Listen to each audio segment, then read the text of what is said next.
Boy Max explains why rappers suck at streaming. Really, when you take a look at a lot of rappers that attempt to stream, they don't get many views. Like, it's at anyone, people watch streamers based off kind of like how interesting they life is and how much they relate to them. So most of the time when artists come to stream, they don't do too well because it's hard to relate to a rapper because they're How am I sell millions of records? That's hard to relate to. imagine being an average person and you see someone come on, you feel me? The average person who works at 7-Eleven, they're not going to want to sit down and watch a guy who has nothing. It's like me. Like, what kind of fucking stories can I tell you guys that you identify with? Like, most people aren't going to be able to identify with that type of shit. But with 2 Chainz and rappers as a whole, streaming is really just creating parasocial connections because you are talking with someone and you're sitting with someone and it's unscripted, but you're sitting with many of that someone.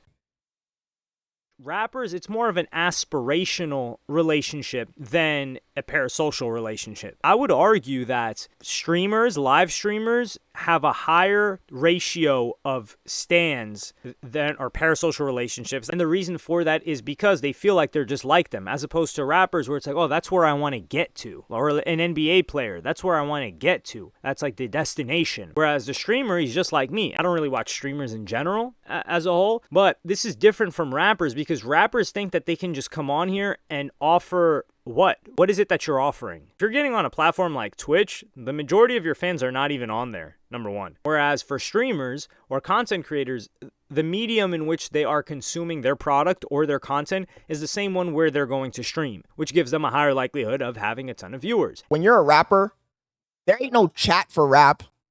The rappers aren't engaging with their community like that. You know?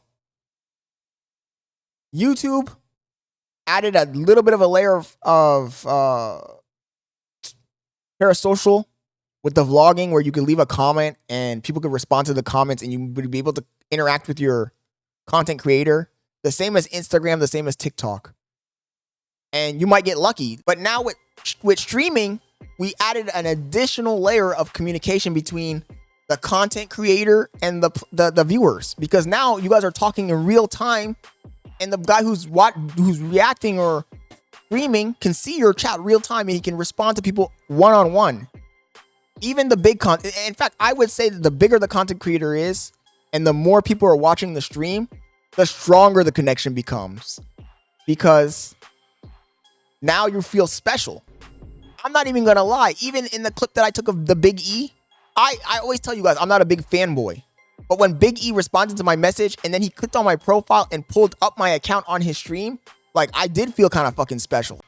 So it is true. Like there is a fucking connection between the streamer and the viewer. And more so when the viewer is getting called out by the streamer and interacting.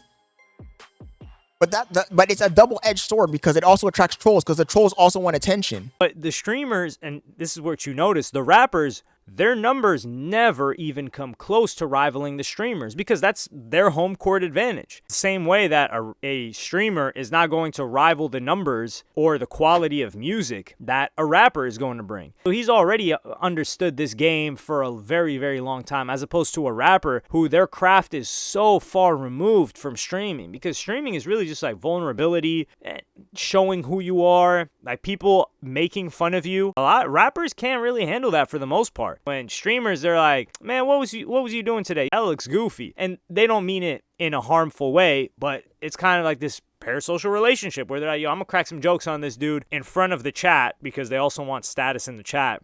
The problem is that the rappers have a major, like the streamers can have an ego, but the rappers have a bigger ego than the streamers.